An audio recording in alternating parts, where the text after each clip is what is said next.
Ok, se está grabando. Ujú. Buenas noches a todas las personas presentes y a quienes nos escuchan por medio de los canales digitales de la Red de Gestores del Guayas, la Casa Morada y Corporación Imaginario. Mi nombre es Andrea Crespo Grande y seré la presentadora del ciclo de charlas denominadas ¿Qué pasa con? Es un espacio de diálogo en donde, por medio de una conversación con personas vinculadas a diferentes ámbitos del arte y la cultura, reflexionaremos temas de interés. En esta primera charla hemos decidido hablar sobre un eje importante para los artistas y gestores culturales, la salud financiera. Para esto, Ángela Arboleda, reconocida gestora, narradora oral de nuestra provincia, que también es parte del directorio de nuestra candidatura de la red de gestores, junto con Guillermo Echeverría, contador de la Corporación Imaginario, hoy nos hablarán de temas importantes como el flujo de caja, el armado de presupuesto, obligaciones y derechos tributarios. Bienvenidas y bienvenidos. Muchas gracias, Andrea. Sí, estoy muy contenta de poder estar acá conectada y ser parte de ¿Qué pasa con? Porque precisamente uno de los temas que más complejiza nuestro quehacer y realmente el quehacer de todo el mundo, realmente, ¿quién no está viviendo el crédito? ¿Quién no está metido en líos por préstamos? Todos estamos con la cuenta al día, con deudas y lastimosamente en nuestra formación, en nuestra educación, no se nos habla del dinero. El dinero es una especie de tema tabú. Hablar de dinero es complejo, nos da vergüenza, somos una sociedad que se avergüenza de hablar de estos temas, en que cobrar, que nos cobren o pedir rebajas o ese tipo de cosas siempre complejizan las relaciones. Es muy complejo. Entonces el ámbito del quehacer artístico y cultural no se libera de esto. Estamos dentro de una dinámica en la que lastimosamente yo no puedo ir al supermercado y llevarme mi compra a cambio de unos cuentos, cosa que me haría muy feliz. Sería un mundo maravilloso donde yo pudiese intercambiar un servicio de salud y que el médico necesitase que le cuenten historias, necesitase de los artistas. Sería maravilloso este mundo de caños. Pero lastimosamente hemos llegado a acuerdos, el orden del mundo está planteado que a través del intercambio de monedas, de papel moneda, de lo que acá le dicen popularmente la ayora, el sucre y ahora el dólar, esto es lo que circula y que tiene un determinado valor. Hemos llegado a acuerdos en cuanto al valor del dinero. Entonces este es un tema que a mí me encanta tocar en la materia que dicto en la universidad donde trabajo. Dicto el taller de producción y gestión para las artes escénicas y ahora también estoy dictando la materia de gestión y política de la cultura.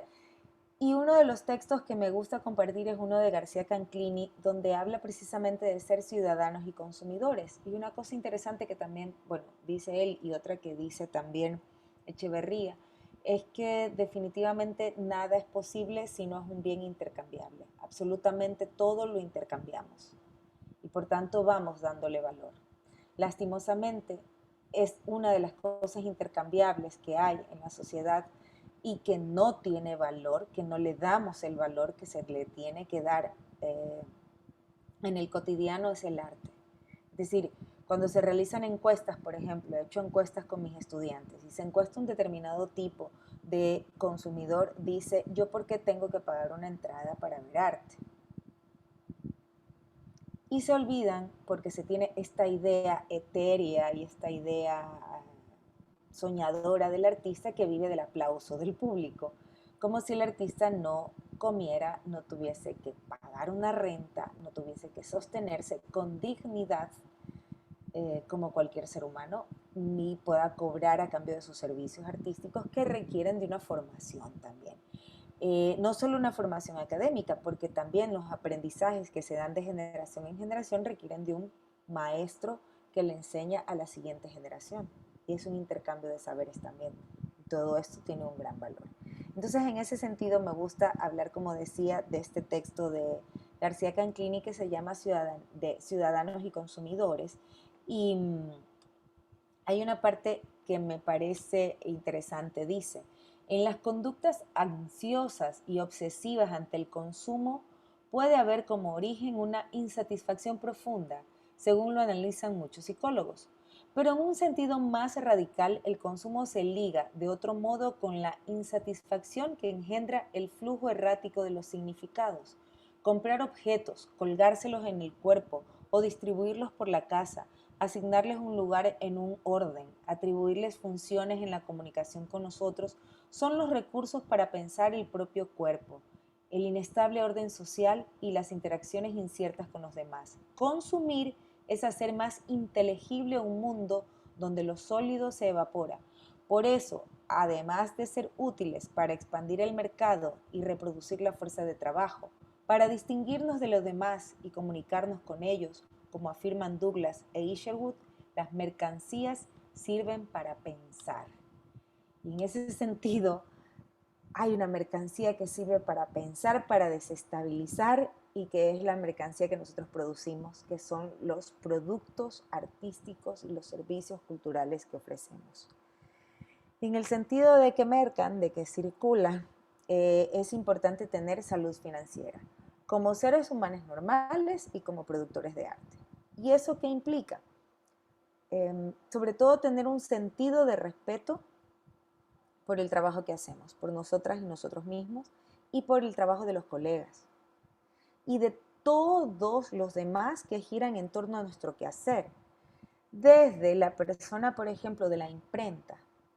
La imprenta como institución, vamos a poner, por ejemplo, un libro. Está el creador, está el artista, pero resulta que luego lo imprime. Esa imprenta es una otra organización que tiene en su entorno una serie de empleados que a su vez se relacionan con el proveedor del papel, con la empresa proveedora de la tinta, los que importan.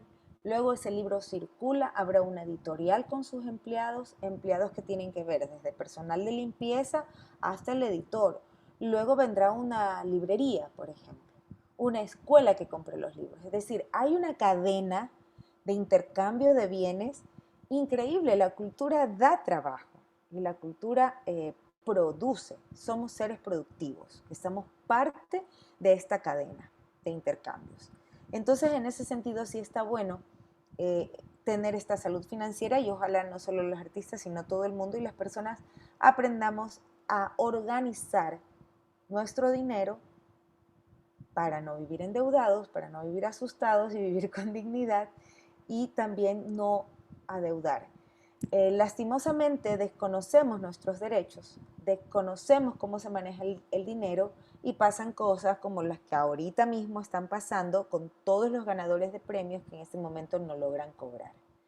Hacer un informe, hacer un flujo de caja, llenar una factura. Parecen tonterías o son detalles que decimos, uy, no, yo soy artista, yo no quiero saber. Bueno, digamos que usted no tiene que ejercer eso, pero debería tener como un cierto conocimiento básico para entrar en diálogo con su contador o contadora, con su asesor o su asesora financiera o con alguien que le dé la mano en estos temas para que usted esté dentro de la legalidad. Y más allá de eso, tenga un trato ético con las personas con las que se relacionan, que nadie le engañe ni engañe a nadie, porque a veces hacemos ofertas. Ahora, otra cosa, armamos proyectos y no solo que perdemos el proyecto, perdemos el dinero, sino que perdemos amistades o relaciones con colegas, porque entramos en líos de platas, siempre líos de dinero, porque es un tema del que nos da temor hablar. Y me incluyo, nos cuesta como sociedad hablar de estos temas. Nos cuesta entrar en diálogos a través de firmas de contratos, por ejemplo, elaborar un contrato donde estén todas las cosas establecidas y claras. Los roles y responsabilidades de cada miembro del proyecto no se acuerdan por escrito.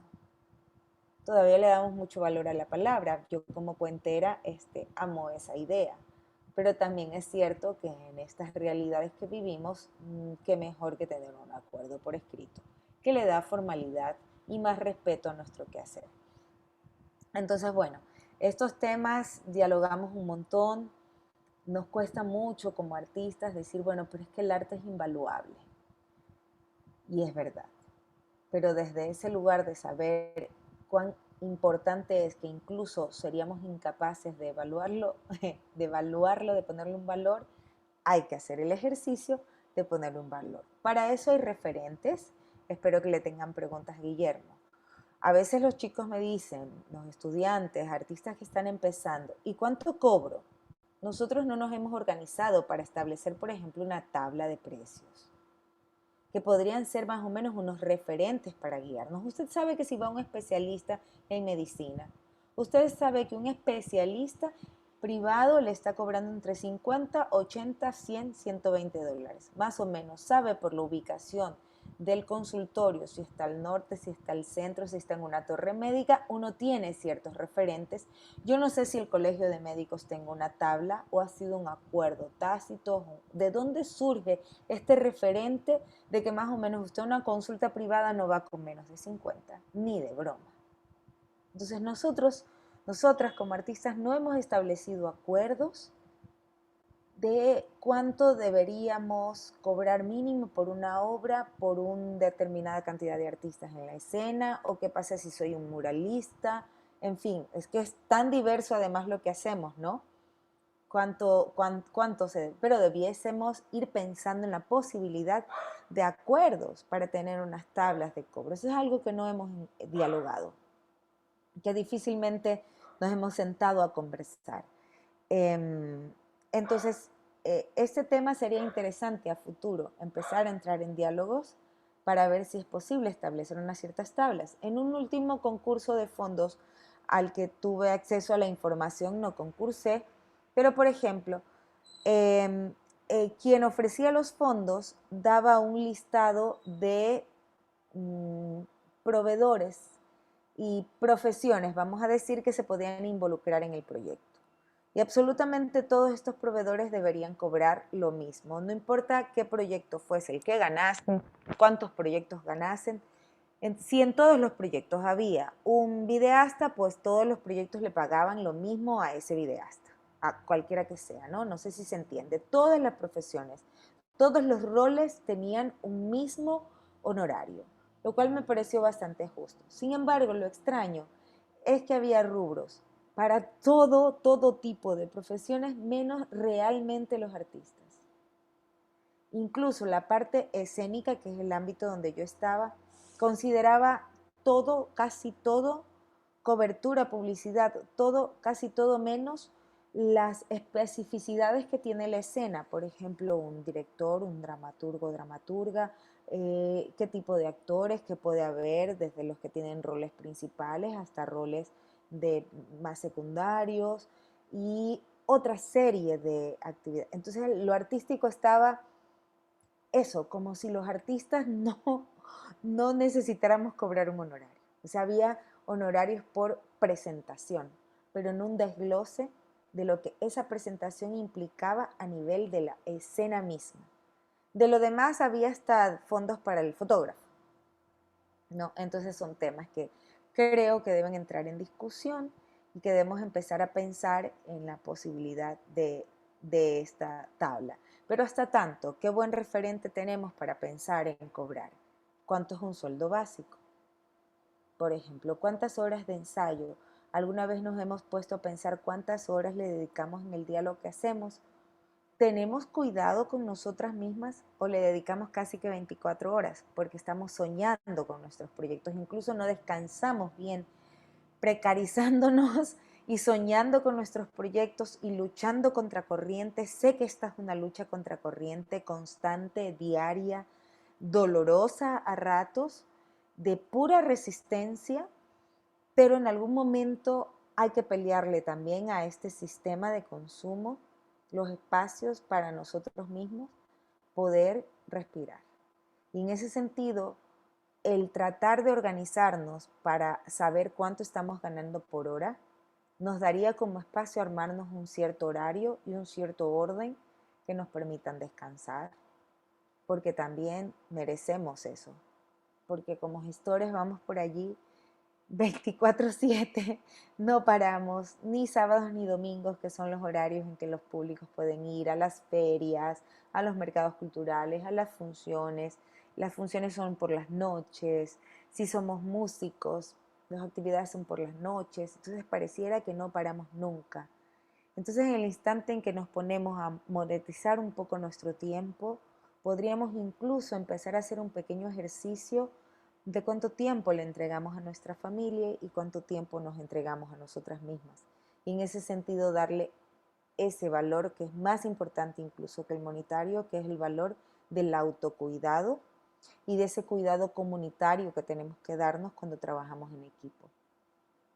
Como si somos coordinadores, ¿cómo vamos a cuidar a ese equipo para que no se agote y no terminen sintiendo que este trabajo es terrible y agotador? También pasa entonces por el cuidado.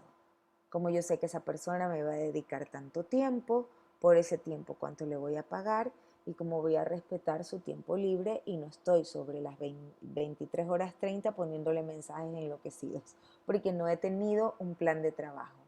Cuando uno se hace un plan, un flujo de caja, un presupuesto, hacer un presupuesto implica que primero has hecho una planificación y en esa planificación hay un cronograma de ejecución. Entonces, bueno, eso sería pues hacernos toda una clase de planificación y producción que creo que en el día a día todos hemos ido aprendiendo, pero que lastimosamente nos hemos también dejado llevar por cierta informalidad. Yo pregunto mucho a compañeras, compañeros, a mis estudiantes y seguimos siendo bastante informales. Acordamos hacer trabajos y luego no, no tenemos claras ciertas cosas porque seguimos trabajando como si fuésemos cualquier profesional informal. Y ya estamos en el ejercicio de esto y debemos cuidarnos. Todo tiene que ver con el cuidado y la ética y el respeto por lo que hacemos.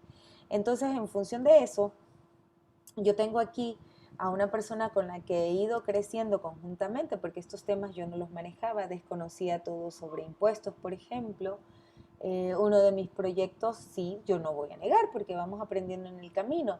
Yo empecé a pagarle a todo el mundo y a nadie le retuve los impuestos. Y cuando me retuvieron a mí, resulta que terminé perdiendo un montón de dinero porque nunca calculé que yo también tenía que pagar impuestos. Entonces, saber que pagamos impuestos y que por tanto tenemos derecho a exigir tener mayores rubros en los presupuestos del Estado. ¿Cuánto generamos? Tener a la mano esa información, siempre estar preocupados por esa información de cuánto el arte genera en impuestos.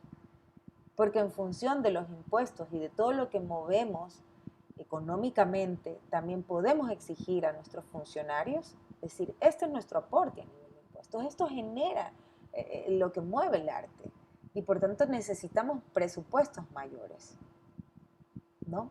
Entonces, en ese crecimiento de ir aprendiendo estas cosas, ha estado junto a mí Guillermo Echeverría, que es contador, y que también él ha ido aprendiendo estas particularidades del arte, estas cosas raras con las que salimos los artistas a veces, que son unos rubros extraños, o que inclusive nos cuesta tanto a veces encontrar la especificidad de nuestro quehacer en el SRI. Te buscas el listado y dices, pero ¿dónde está esto que yo hago?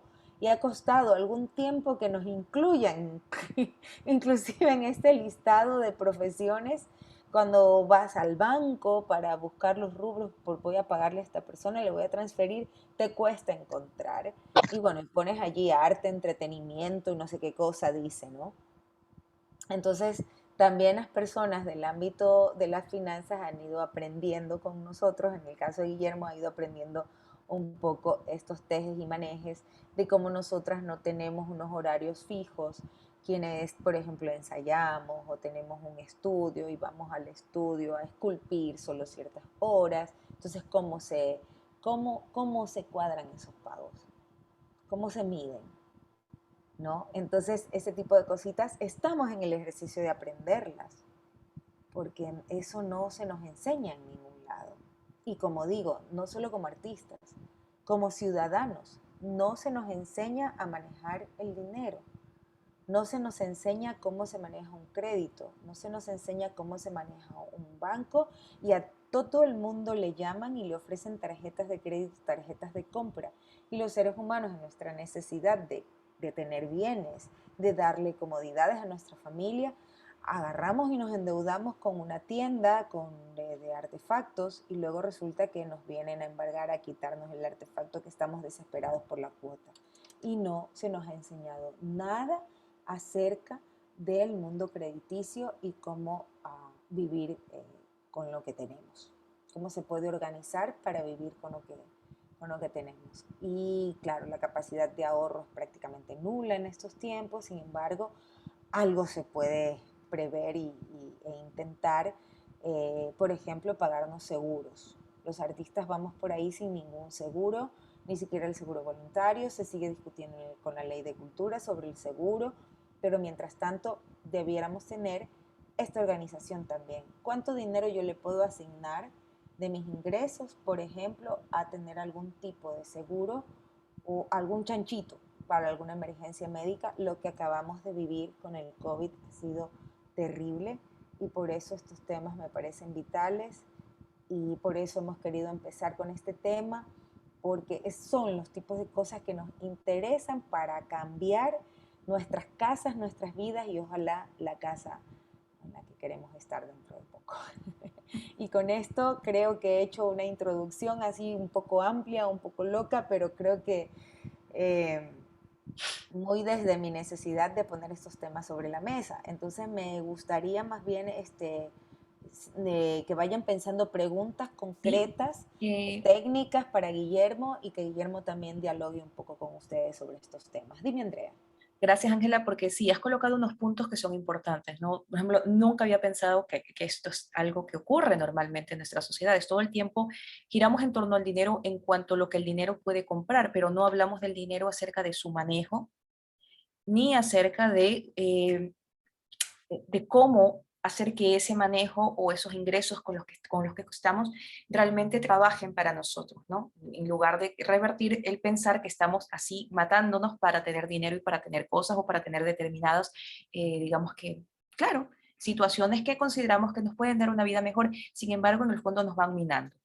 Y yo tengo algunas preguntas para Guillermo, porque me gustaría mucho, más que unas preguntas, me gustaría un poco escuchar tus reflexiones, porque este es del otro lado, es decir, como contador, cuando comenzaste a trabajar con Ángela en estos proyectos de cultura, un poco qué es lo que primero que te llamó la atención y cuáles son los roces que tú encuentras o podrías identificar como más fuertes o más complicados entre un proyecto cultural e ingresar, por ejemplo, a un sistema, por ejemplo, de recaudación de impuestos con el SRI. Por ejemplo, eh, es muy difícil, por ejemplo, a veces te dicen, por ejemplo, en estados como el Ministerio de Cultura o el municipio, cuando se trabaja con el sector público, es que la factura tiene que tener algo que diga que pertenece al ámbito de las artes, ¿no? Solo determinadas facturas no se puede cobrar, es decir, pueden estar exentas del IVA, ¿no? Y no todas las personas lo tienen. Y no todas las personas van en ese momento a ir a cambiar cuál es su razón social en el SRI.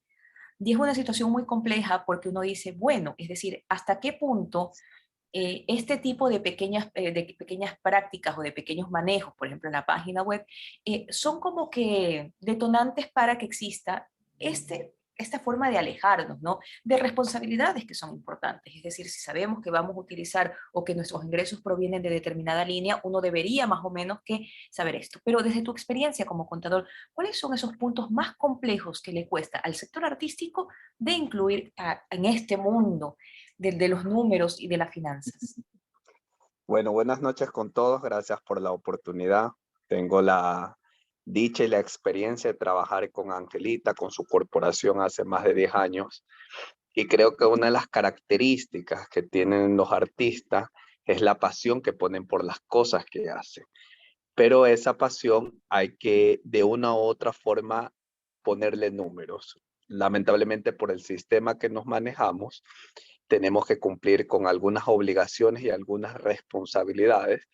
Y una de las características o de las cosas que he aprendido en este proceso es que al artista también hay que enseñarle a que tiene que formalizar la parte tributaria porque es necesario para la vinculación y para la relación con las instituciones, sean del sector público, sea Ministerio de Educación, Ministerio de Cultura, o sea, con el sector privado a través de auspicio y a través de donaciones. Porque aunque hay instituciones que tienen el deseo de apoyar a los artistas, ellos se encuentran a su vez con supervisión de instituciones del sector público que no solo le basta con que le digan que van a apoyar o van a hacer una donación, sino esa donación tiene que tener un canal de formalización para que el apoyo que ellos quieren dar les sirvan a ellos como un sustento, como un gasto, ¿no? Entonces, creo que hemos ido cambiando nuestra cultura tributaria y en el sector artístico no se ha quedado atrás. En nuestro país se ha visto durante los últimos años hacia una relación de cultura tributaria, ¿no? Por la exigencia de recibir facturas, de formalizar facturas. Cuando trabajé con Angelita, una de las cosas que nos encontramos era la necesidad de mantener un orden de nuestros gastos y un orden de llevar nuestros presupuestos, porque uno está con el afán o con el deseo de poder cumplir con el programa, pero ese programa tiene connotaciones como personas que desean que sus pagos, que desean que sus honorarios sean pagados a cierta fecha. Entonces, para cumplir con eso, a su vez tenemos responsabilidades con instituciones que se comprometen a darnos donaciones o a darnos algún premio, pero nos exigen una serie de requisitos que un artista puede terminar decepcionado muchas veces cuando ve esa serie de requisitos y comienza a decir, ¿por qué tengo que cumplir con esto? Si ahí está mi trabajo, ahí está el rendimiento, ahí están los resultados, ¿por qué me piden un papel cuando se puede ver físicamente el resultado del trabajo? Pero el sistema está planteado de esa manera y mi trabajo en Corporación Imaginario ha sido cumplir con esa serie de requisitos para que el artista se enfoque en lo que más le gusta, en desarrollar su arte, la pintura, el área donde está vinculado, pero sin dejar de cumplir esto. Yo me he encontrado con una persona como Angelita que ha sido bastante formal, ha ido formalizando bastante este tema. Creo que su experiencia en España, creo que su experiencia en Europa le permitió saber que hay que tener una combinación entre el arte y la parte tributaria, que es parte del sistema. La necesidad de hacer un récord crediticio, la necesidad de cumplir con requisitos, porque de repente haces todo tu trabajo bien, te descuidaste de la parte tributaria y te encuentras que no puedes emitir una factura porque el SRI te bloqueó, no te dio una autorización Por y eso ejemplo, ahí, demanda Guillermo, tiempo. ¿cuáles son estos impuestos, estos tributos principales que no podemos descuidar? Claro, el SRI tiene dos categorías de personas, personas naturales y personas jurídicas. Las personas naturales son aquellas que tienen un emprendimiento bajo su nombre y las personas jurídicas son aquellas que deciden formalizarlo a través de una fundación o a través de una compañía. Las personas naturales tienen dos obligaciones de manera general. Uno es el IVA, que es el impuesto de las transacciones que hacemos normalmente a diario, y otro es el impuesto a la renta, que es el resultado de ver cuáles son mis ingresos y restar mis gastos. En el caso de las personas jurídicas, también se dan obligaciones como el IVA, se da obligaciones como impuesto a la renta, pero también se le añade obligaciones como personas que solemos contratar. Y aquí es importante mencionar la responsabilidad del tipo de contrato, de la forma de contratación que nosotros debemos de hacer con aquellas personas que nos van a ayudar a cumplir con nuestro proyecto. Porque si se llega a dar algún tipo de accidente o incidente en el camino, si no tenemos claro, hemos formalizado este tema, podemos incluso hasta recibir demandas, este, por alguna afectación durante el proceso que se da el trabajo. Todo este tipo de cosas es bastante importante cuidarlo a medida que vamos creciendo, porque algún tipo de problema puede terminar afectando nuestro proyecto y puede terminar afectando no solo la imagen, sino económicamente el presupuesto y el flujo que nosotros tenemos que cumplir.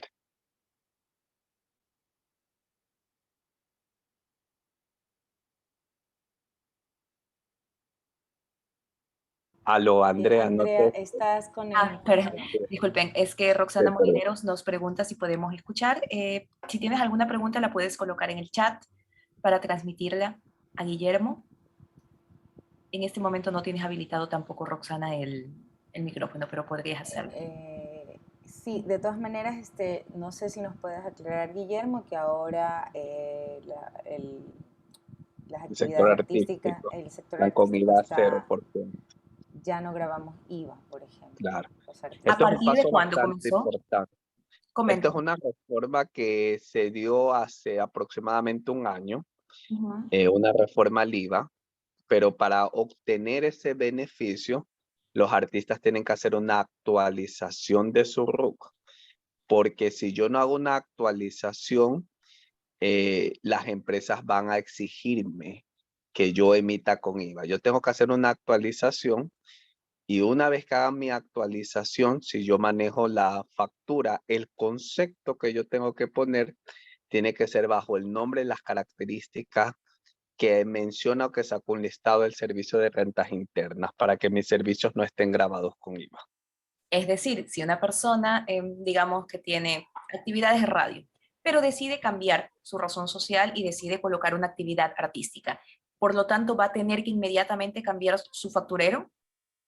Sí, Ok, esa persona muy bien. tiene que actualizar y luego en su facturero, si Ujú. ya tiene un facturero emitido, tiene que sacar un nuevo facturero con esta actualización de actividades para que no tenga ningún inconveniente. Ujú. Sí, y de hecho es una de las formas con las que se está trabajando en estos momentos en los fondos concursables que se están realizando y es una de las cosas que les están pidiendo a los artistas. Es importante que lo sepan porque algunos están, digamos que, solicitando trabajo, como tú dices, estas contrataciones, pero no se fijan muchas veces en los proveedores, ¿no? Si los proveedores tienen este tipo de factura y ese es el gran problema para la gestión, ¿no? Yo te contrato a ti, te contrato a ti y resulta que yo qué sé, que Alex, Paola, Andrea tenían, yo qué sé, una factura de electricista. No es poeta, pero su factura es electricista. Entonces, este tipo de cosas que nos puede parecer como que alucinantes, es importante que las tengamos muy claras en el momento de tener o de empezar a pensarnos de forma tributaria, como tú mencionas. ¿Podrías decirnos, Guillermo, por ejemplo, no sé si de pronto contarnos un caso o decirnos ¿cuál crees que es la dificultad mayor con la que se presenta en este, o la que tiene en este momento a nivel de toda esta situación de finanzas un artista? Es decir, ¿qué es lo que le cuesta más de conseguir o de, digamos, que de demostrar o digamos que, o cuáles son las instituciones un poco más complejas con las cuales mantiene una relación los artistas? Parece mentira, pero las instituciones que suelen pedir más requisitos son las instituciones públicas.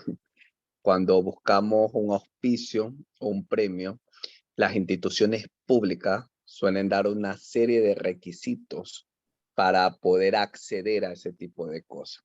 Por eso es importante que el artista, antes de licitar o antes de participar, primero vea el pliego de requisitos, porque el proyecto puede ser muy bueno, pero si no cumplimos los requisitos no vamos a poder obtener el beneficio, no vamos a poder acceder a ese tipo de cosas.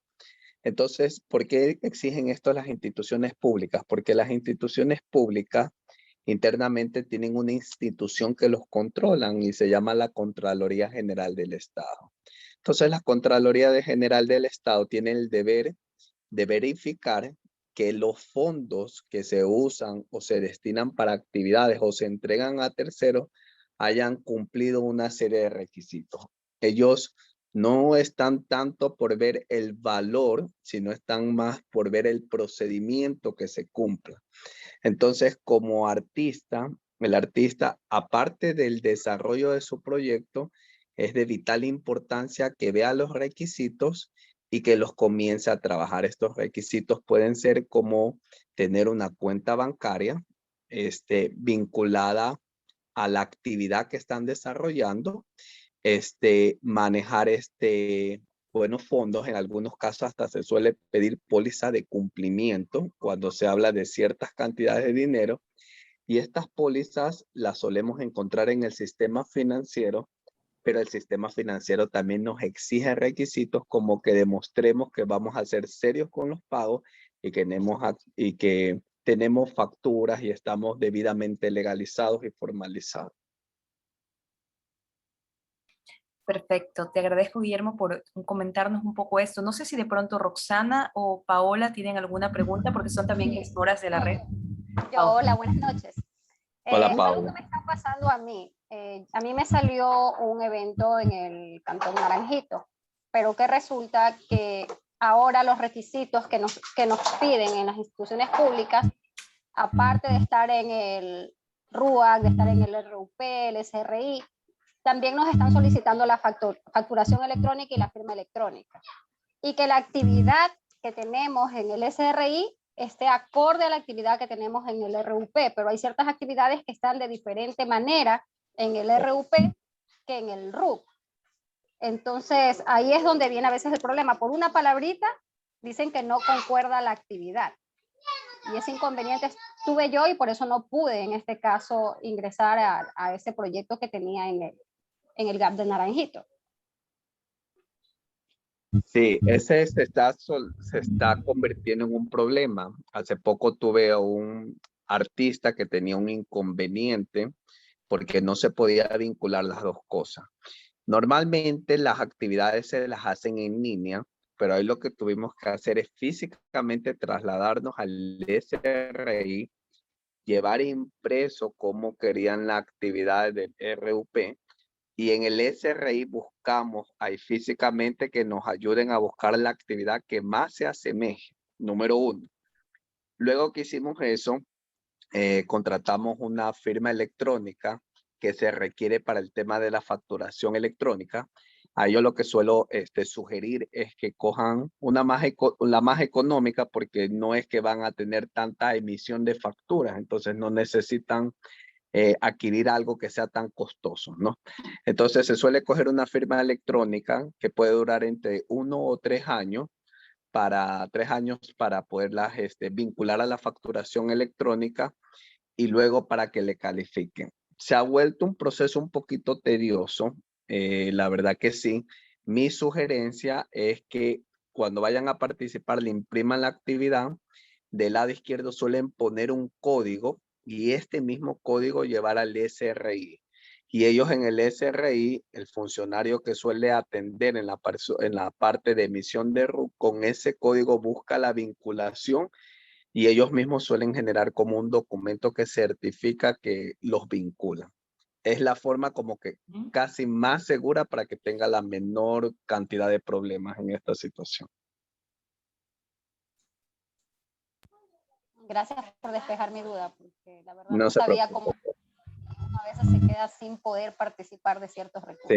Sí, la hacen tediosa muchas veces. Además que creo que una de las cosas que nos queda un poco claro es la necesidad, y lo es una necesidad, digamos que sobre todo es una práctica que debería ser común para todos nosotros, de vincular siempre nuestro trabajo de gestión, nuestro trabajo artístico con una persona experta, con una persona que maneje los temas contables. Es decir, no, yo veo cómo hago y ahí trataré, o yo voy solucionando, y no solo perdemos tiempo, sino a veces no tenemos información clara. Y existen personas expertas, personas que, por ejemplo, en este caso, Guillermo ha trabajado, ha ido construyendo un conocimiento no solo desde el tema tributario, desde los temas contables, sino esa especialización llevada hacia el sector de las artes. Entonces, es necesario generar esos vínculos de trabajo porque nos permiten ser muchísimo, digamos que, mucho más claros y tener esta salud que al final es tan importante, porque por temas de dinero muchas veces, como tú dices, Paola, nos cuentas esta experiencia, o nos cuenta también Ángela, se pueden ir perdiendo muchas cosas, ¿no? Se pueden ir perdiendo desde, por ejemplo, proyectos, desde oportunidades, hasta, por ejemplo, incluso las ganas, ¿no? Incluso para muchas personas ven esto y es como que no, tengo miedo, no voy a hacerlo, porque probablemente hay que reconocer que no, los artistas no necesariamente tenemos que hacerlo todo, ¿no? Es decir, hay que aprender a delegar y sobre todo a saber que hay experticias, ¿no? Entonces, les agradezco muchísimo, Ángela, les agradezco, Guillermo, por estar aquí. No sé si de pronto Ángela quiere cerrar un poco con una reflexión.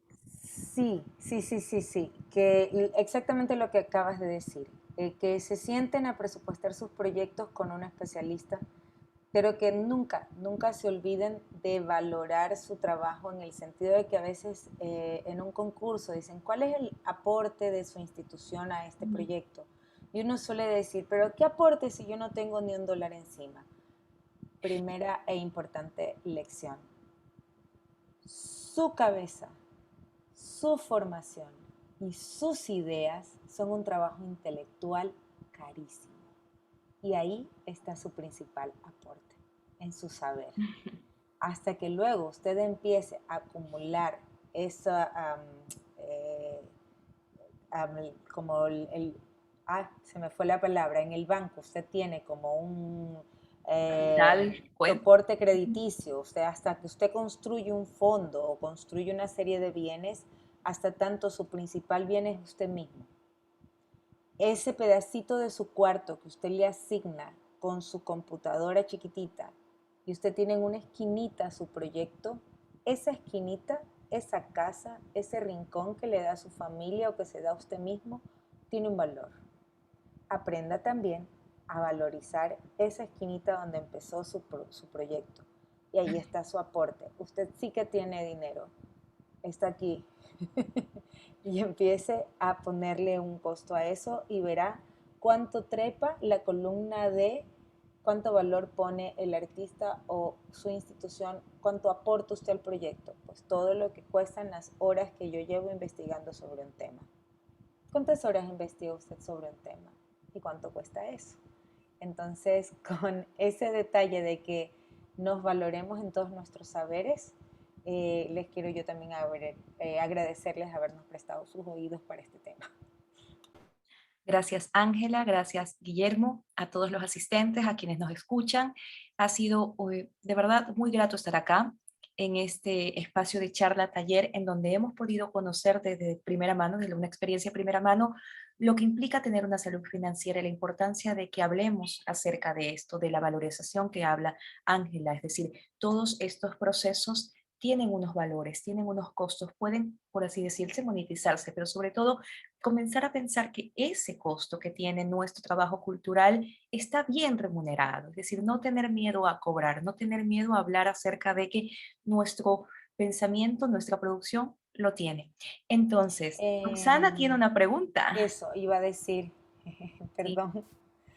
Sí. ¿Lo puedes preguntar por chat si es que tienes problemas de conexión? ¿Puedes hacerlo, Roxy? Hola, ¿sí me Sí, escuchan? sí, te escuchamos. Hola, hola, buenas noches. La verdad es que no pude escuchar todo, pero tenía una inquietud. Justo hace unos 3 días estaba conversando con un compañero artista, entonces yo era la persona ilusionada en que le decía que podíamos cambiar el sistema por este no apoyo que hay de las instituciones públicas para con los artistas, porque yo emigré a otra institución pública y obviamente los problemas son los mismos en todo. Entonces, él me decía que no, en el sector público no se puede, ya el sistema está armado, o sea, es un imposible y que realmente nuestra lucha económica debe ser incorporarnos al sector privado. Entonces, me dejó pensando esto y quería saber si de repente, o sea, qué reflexión tienes de eso, Guillermo, porque, claro, o sea, me quedé en shock. A ver, no está 100% cerrado el sector público. Es suele ser un poco burocrático y difícil en algunas cosas, pero a medida que te vas formalizando, a medida que te vas conociendo en el medio y a medida que tu proyecto va teniendo un impacto en la comunidad o al público al que lo estás trabajando, el apoyo se va a ir sumando. Tengo la experiencia de trabajar con Angelita. Ella desarrolló el tema de un cerro de cuento y aunque al inicio del camino, el proceso que le costó a ella para abrir paso en este tipo de eventos fue un poco quizás dificultoso, ya luego se volvió hasta como una tradición saber apoyar este tipo de iniciativas culturales, ¿no? Creo que Angelita es mucho mejor para hablar de ese tema de la experiencia, pero ella misma fue abriendo puerta a medida que el proyecto fue generando un impacto positivo en la sociedad. Entonces, desarrolla tu proyecto tratando de generar un impacto positivo en la sociedad y únete a personas que te puedan asesorar en todo lo que es la documentación para que el proceso sea menos tortuoso, menos lento y así tú puedas cumplir con tus expectativas y también con los objetivos o metas que te hayas planteado, ¿no? No cierres 100% la puerta al sector público, sí se puede hacer. Te habla una persona que ha vivido esa experiencia con Angelita. Sí, es verdad. Es decir, es un sistema duro, está hecho como bien dices, ya está planteado así, pero precisamente esa es la invitación, a conocerle, para poder ver por dónde, para poder exigir esos cambios, no solo porque nos quejamos, ¿no? Pero luego resulta que no sabemos cómo es que funciona, cómo está armado el sistema de cultura, cómo está hecha esta estructura, qué ente se debe a qué ente, qué presupuestos debiesen ser públicos, quién los maneja, quién decide. Entonces tenemos que conocer ese entramado que es complejo y efectivamente está hecho como para que caigamos en el camino y no querramos más, pero es lo que digo. Primero tiene que haber una planificación nuestra, muy clarita, para que cuando uno está claro, viene un enredoso, es más fácil el camino, pero si tú estás enredado y te complicas con un enredoso como es lo público, pues terminas peor. Entonces, y lo que te decía Guillermo, una asesoría. Y otro problema que tenemos los artistas, sobre todo cuando hacemos grandes proyectos o proyectos comunitarios, no sistematizamos y no llevamos un archivo. Entonces, al año siguiente, y los premios internacionales te piden tus antecedentes y te piden pruebas de lo hecho.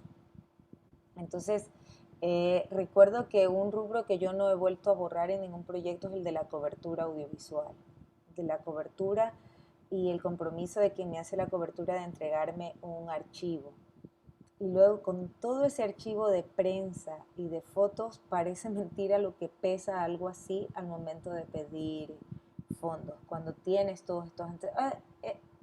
o sea, es ir en el camino encontrándole el quiebre, pero para ello hay que conocer ese sistema y entre comillas burlarlo no en el sentido de hacer algo malo, sino de aprender a burlarlo. Es decir, este reglamento, este concurso tiene estas reglas y tú las lees bien y tú armas tu proyecto en función de que sabes que al final hay que presentar un informe para ese concurso, entonces tú sabes cómo tienes que armar, pero para eso los asesores en temas financieros son importantes, porque a veces uno hace los números inocentemente, uno cree que le va a alcanzar para todo, que no importa, que yo cobro después, que yo cobro al final, o yo no cobro, o cosas así. Entonces, sí es complejo, o sea, efectivamente, pero como te he dicho, Guillermo, no hay que cerrar la puerta, sino intentar conocer los tejes-manejes para poder darle la vuelta, buscar el camino de cómo hacerlo y no claudicar en la lucha porque estas situaciones cambien. O sea, es lo que precisamente estamos haciendo aquí y ahora, intentando dialogar para encontrar los caminos para que algún día se escuche nuestra voz y esas estructuras se cambien. Y sobre todo, muchas veces no es exactamente el sistema, Roxana, es quienes están en los puestos que manejan el sistema. Porque es a veces un problema más del servidor público, entre comillas, que de lo que dice realmente el sistema. Es a veces un funcionario o funcionaria que se empeña en decirte que no a un informe o no encontrar una salida porque nosotros tenemos muchas particularidades como artistas.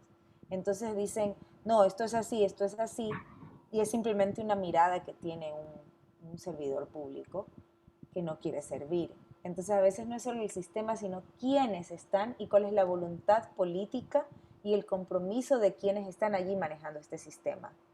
Entonces, en esa lucha estamos precisamente ahora con esta campaña, en buscar la manera de que las personas especialistas y enamoradas de esto y que respetan y quieren muchísimo a quienes ejercemos esta profesión, ocupen los puestos que permiten el manejo de ese sistema. Y yo creo que ahí hay gran parte de la clave para ya no perderle más la fe a lo público, en quienes están allí siendo servidores y servidoras públicas. Tenemos Efectivamente, otra. sí, yo decía eso, yo le comentaba eso a mi compañero, que no hay nada perfecto, inclusive en estos sistemas así, y que hay fisuras donde uno debe ir ingresando, que hay que estar dentro del sistema también como para generar el cambio, pero la verdad es que él me habló con tanta convicción de todas las experiencias que ha tenido que, wow, me impactó, porque no es solamente como la opinión de él, sino algo que ellos ven como realidad. Me refiero a un grupo en particular, ¿no? Que ve esta situación económica del artista de esta manera y que ya no quieren acudir al sector público. Me pareció triste también, pero es verdad, también concuerdo en esto, es el tema de las personas que están a cargo. Así que esperemos que Andrea ya llegue a la Casa de la Cultura para que esto pueda cambiar. Bueno, lo que dicen es importante, ¿no? Las veces las interpretaciones de la ley, las interpretaciones de la cultura, muchas veces recaen en el funcionario que está allí. Y a veces son funcionarios que están ahí de una forma tan, o sea, han milenios, ¿no? Llevan como, llevan milenios. Y, y aquí hay un asunto sumamente importante, ¿no? Que la palabra que tú has dicho, Ángela, servir. Creo que una gran parte de la carrera sí está ganada si tenemos una claridad sobre para qué se creó un ministerio y un sistema de cultura. O sea, que no es gratuita que existe esta división de educación y que al mismo tiempo no es gratuito que haya surgido de la mano del Ministerio de Educación y que es imposible pensar en un sistema de cultura que en estos momentos está prácticamente con unos presupuestos muy reducidos, que está invisibilizando la producción culturales y sobre todo lo que está haciendo es generando o simplemente manteniendo para el pago de sueldos de funcionarios, que no se está invirtiendo en proyectos, que no se están pensando en corredores culturales, que no se están pensando, por ejemplo, en estas vinculaciones sumamente importantes como entre la salud tributaria y las asesorías que se requieren tener. Y no en pensar en hacer el proyecto con el temor de la Contraloría, sino con hacerlo, a ver, porque así se tiene que manejar si es que el que quiera tener una industria cultural, el que quiera tener un proyecto, digamos que con los documentos claros, el que quiera, digamos que tener o participar de determinadas lógicas de hacer, pero son unos conocimientos que deberían estar al alcance de todos. Es decir, esto no es sencillamente, yo sí creería que es como una especie de engaño, ¿no? Es decir, como que si en el momento en el que comenzamos a pensar en un trabajo por ejemplo, con una persona que es experta en estos temas financieros, es que aquí hay un problema porque en todo caso se pierde la calidad artística. Son dos mundos distintos y al mismo tiempo, o sea, son componentes de las cosas. O sea, el mundo del arte es un mundo que es sistémico, no puede estar alejado de... Y al mismo tiempo tenemos que tener, más que una fe en lo público, tenemos que tener muy claro que la cultura es un derecho y como tal tiene, como, digamos, como un derecho, requiere que existan unos presupuestos, requiere que existan unas observancias, requiere que existan unas políticas públicas y a veces son muchísimo más importantes, es decir, cómo estas actitudes o estas miradas hacia el arte y la cultura se traducen en unos fondos que realmente sean interesantes, porque también, por ejemplo, ¿qué pasa si generas una serie de fondos chiquititos, chiquititos, que lo que hacen realmente es tener artistas desesperados por generar cosas inmediatas y por tener prácticamente, y es lógico, un pequeño, digamos que rubro para poder pasar el mes? Pero eso no es una política pública. Pero bueno, eso lo veremos en otra de las charlas. Creo que para cerrar tenemos una pregunta de Paola, ¿verdad? O Sí, Paola. sí, sí. Algo que está ocurriendo en los GAT, hablo de los GAT pequeños, por lo general son quienes dan menor cantidad de presupuesto para el tema cultural. Acá lo he vivido ya por varios años, ningún alcalde de los que ingresa le asigna un presupuesto como es debido. Pasamos recién las fiestas cantonales. Hicieron actividades culturales, de los cuales hubo contratación de afuera. Tengo entendido que los pagos los realizaron sin solicitar factura. Los pagos fueron realizados de manera personal, justo el día del evento, a los artistas que participaron. Y es lamentable porque al realizarlo de esta manera, sabemos que esos valores tal vez no son los que ellos van a facturar y que hubo tal vez una tercera persona que estuvo detrás de esto para cubrir la factura por la organización del evento total, porque así se programa en los municipios. Hay un proyecto de fiestas en el cual va incluido todos los rubros. Ya. Ahora, de los artistas locales, tengo entendido que para un festival que hubo del pasillo, se los invitó de forma gratuita, que participen ellos contribuyendo a las festividades del cantón con una presentación gratuita. sin saber de que iban a haber artistas también de afuera y a quienes sí les iban a pagar de la forma como les estoy indicando. Tengo entendido y todos sabemos, ¿no?, que las competencias, al no haber una dirección de cultura a nivel de la provincia, todas las competencias las asumen los GAT municipales.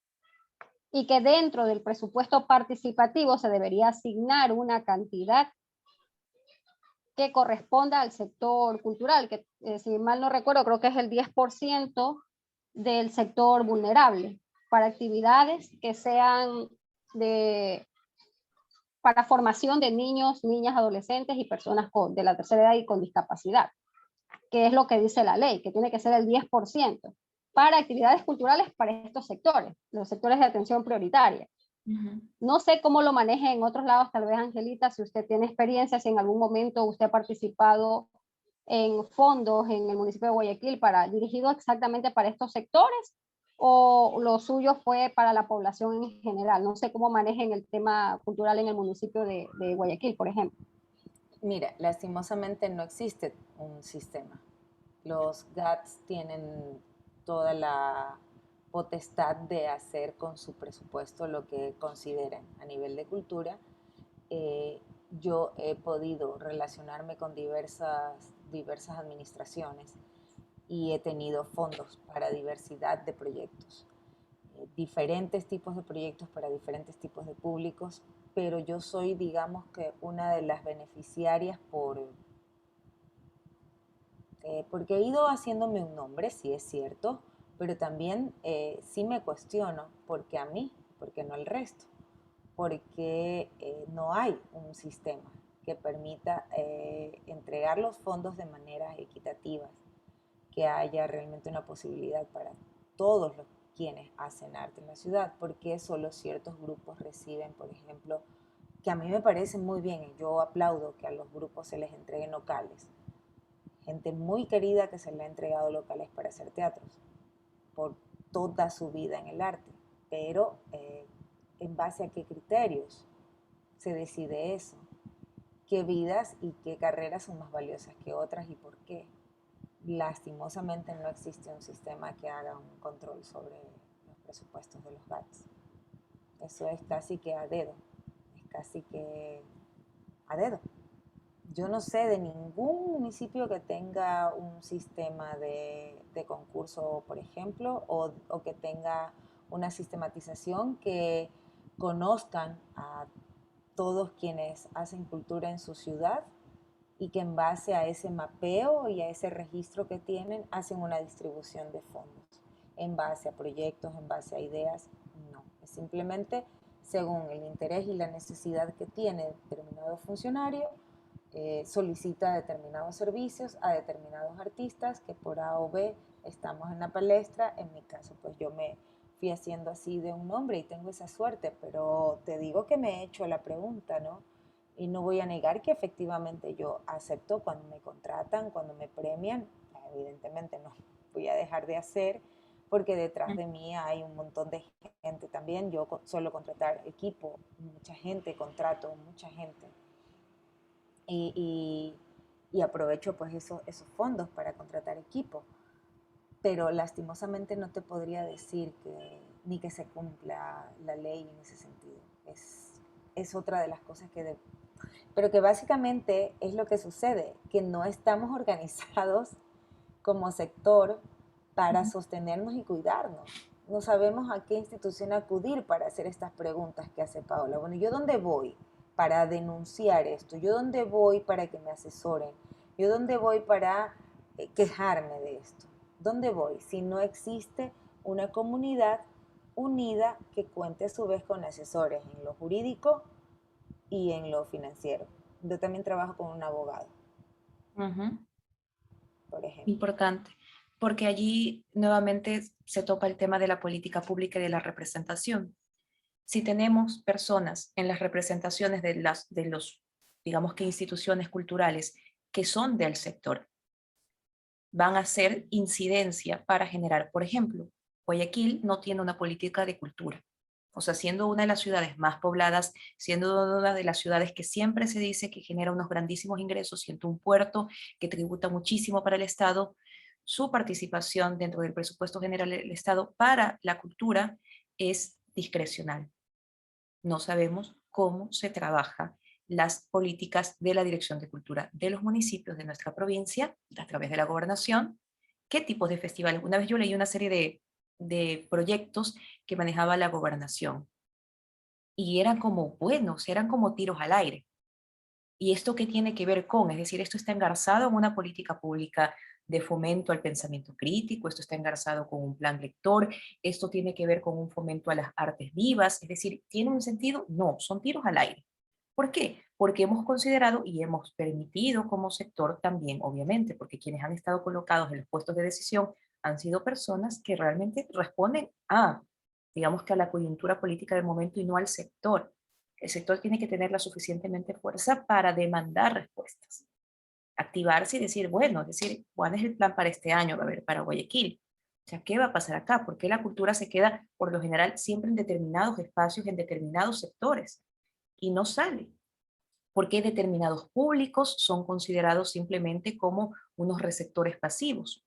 O sea, y no se genera procesos, por ejemplo, como comunitarios, o porque digamos que siempre se considera a determinados grupos y los vemos de una forma u otra como que lo común, y no participan de la vida, digamos que de estos públicos, y no, perdón, no participan de estos presupuestos, por ejemplo, actores jóvenes, actores de culturas urbanas. ¿Qué está pasando, por ejemplo, con los otros cantones de la provincia? Es decir, todo queda en la discrecionalidad, no hay un diseño de política pública. Y nosotros como sector siempre nos hemos reunido, o sea, no nos hemos organizado, pero nos hemos reunido muchas veces. Ahora, el reunirse tiene que poder recaer, creo que, en unas formas concretas. Cómo la democracia se convierte en algo real en donde los puestos y los operadores de la toma de decisiones traducen estas demandas. Eso creo es lo que no está pasando. O sea, quienes están allí no están respondiendo al sector. Pero bueno, eso es todo también un rollo lo que tú estás planteando, Paola. Ya son las 9:10 de la noche acá. Quiero agradecerles a ustedes nuevamente, Ángela, Guillermo, por ponernos estos puntos de atención que son interesantes. Gracias a ustedes por participar en esta primera charla de ¿Qué pasa con? Que esperamos que sea un ciclo de charlas para que pensemos de temas importantes, ¿no? Que tienen que ver con la cultura, que tienen que ver con la gestión cultural y que tienen que ver también con la educación, con la forma en la que ejercemos nuestra ciudadanía cultural.